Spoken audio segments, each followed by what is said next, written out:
ই rickshaw চালকৰ কামনাৰ বলি এগৰাকী মহিলা।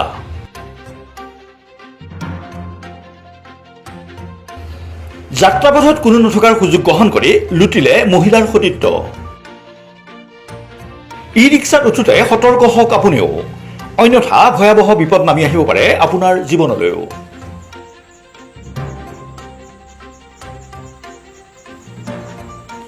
গোলোকগঞ্জৰ বালাজানত পুনৰ মানৱ সমাজক লজ্জানত কৰা ঘটনা। বালাজানত এখন ই ৰিক্সা চালকে সংঘটিত কৰিলে ভয়ংকৰ ঘটনা। AS17C 8388 নম্বৰৰ ই ৰিক্সাখন এগৰাকী মহিলা যাত্ৰীলৈ গোলোকগঞ্জৰ পৰা গৌৰীপুৰ অভিমুখে গৈ থকাৰ সময়ত পথত কোনো নথকাৰ সুযোগ গ্ৰহণ কৰি লম্পট চালকজনে মহিলাগৰাকীৰ গোপন অংগত স্পৰ্শ কৰি ধৰ্ষণৰ চেষ্টা কৰে।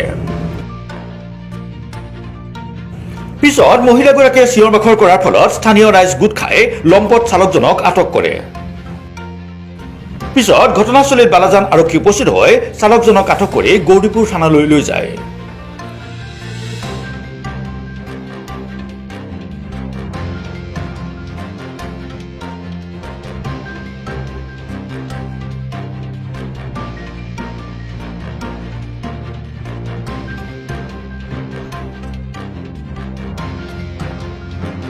সুজয় মমনৰ সহযোগত ষ্টাফ ৰিপৰ্টাৰ কৌশিক দে ৰিপৰ্ট ইউনিভাৰ্চেল নিউজ।